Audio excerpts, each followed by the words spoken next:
قرآن مجید کہتا ہے وَاعْتَصِمُوا بِحَبْلِ اللَّهِ جَمِيعًا وَلَا تَفَرَّقُوا، سب مل کر اللہ کی رسی کو مضبوطی سے تھام لو اور تفرقہ مت ڈالو۔ اس آیت کے بھی معانی ہیں، اقوال ہیں۔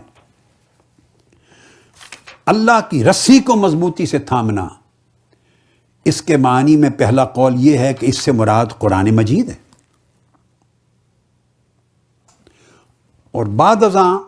اس سے مراد طاعت بھی بیان کی گئی ہے، اللہ اور رسول کی اطاعت، اور اس سے مراد جماعت بھی ہے۔ مگر دوسرا قول جس کو اکثر مفسرین نے اپنایا، وہ اس سے مراد اہل بیت اطہار اور اطرت رسول بھی ہے، اس کو حبل اللہ کہا گیا ہے۔ اور ارجح ترجیح یہ ہوگی پہلے اور دوسرے قول کے درمیان جمع کرنا، یعنی قرآن اور اطرت رسول، قرآن مجید اور اہل بیت نبوی، ان دونوں کو جمع کریں تو حبل اللہ بنتی ہے، کیونکہ اس پر دلالت کرتی ہے حدیث ثقلین، جو حدیث متواتر ہے، جسے آقا علیہ السلام نے فرمایا انی تارک فیکم الثقلین، میں دو عظیم چیزیں تمہارے اندر چھوڑ کے جا رہا ہوں۔ اب یہ حدیث صحیح ہے، صحیح مسلم کی، حضرت زید بن ارقم راوی ہے، اور پھر صحیح مسلم کے بعد مسند احمد بن حنبل میں بھی، ترمذی میں، نسائی میں، ابن ابی شیبہ، حاکم میں متعدد طرق صحیحہ کے ساتھ یہ حدیث آئی ہے، اس کی صحت میں شک کی کوئی نہیں۔ اب آقا علیہ السلام نے متعین فرمایا ہے، جس کی وجہ سے قرآن اور اطرت طیبہ، اطرت رسول، اہل بیت رسول، دونوں کو جمع کریں تو حبل اللہ کا معنی ترجیحاً یہ معنی بنتا ہے۔ آقا علیہ السلام نے فرمایا انا تارکم فیکم الثقلین، میں دو عظیم چیزیں تمہارے اندر چھوڑ کے جا رہا ہوں۔ اب مسند احمد بن حنبل، ترمذی اور نسائی کے کلمات سنیے۔ آقا علیہ السلام نے فرمایا ما ان تمسکتم بہی لن تضلوا بعدی، اگر یہ دو چیزیں جو میں چھوڑ کے جا رہا ہوں، اگر ان دونوں کا دامن اکٹھے تھامے رکھو گے، دونوں کو تھامے رکھو گے، تو میرے بعد کبھی تم گمراہ نہیں ہوگے۔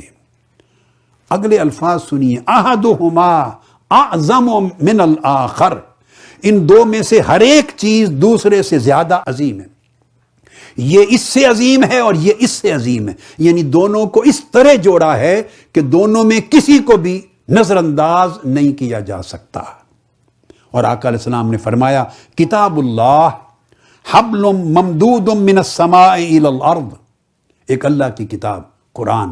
وہ اللہ کی رسی ہے جو آسمان سے زمین تک لٹکی ہوئی ہے، یعنی وہ رسی ہے جو تمہیں اللہ کے ساتھ ملا رہی ہے، اللہ کی ہدایت جس کے ذریعے آ رہی ہے۔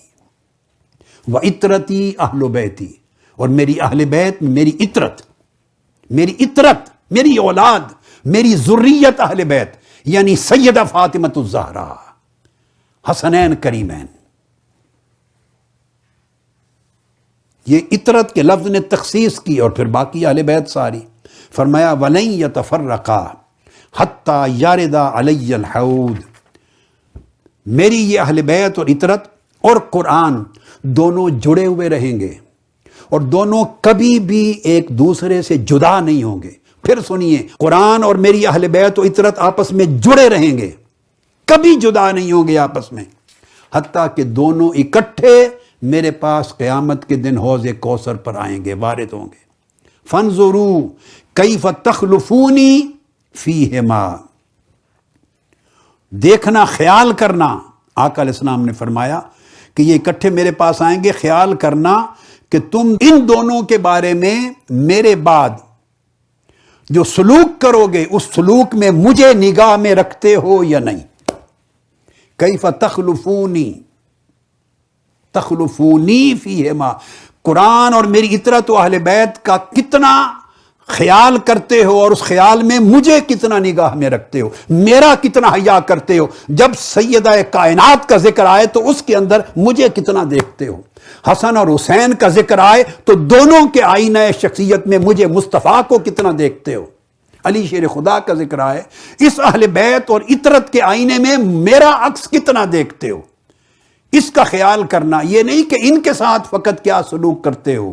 ان کی کتنی تعظیم کرتے ہو، ان کی کتنی تکریم کرتے ہو، ان کی اتباع کتنی کرتے ہو، یہ نہیں صرف کہ ان سے کتنی محبت و مودت کرتے ہو، نہیں، یہ سب کچھ کرو، مگر میں یہ دیکھوں گا کہ ان کے آئینے میں مجھے کتنا دیکھتے ہو،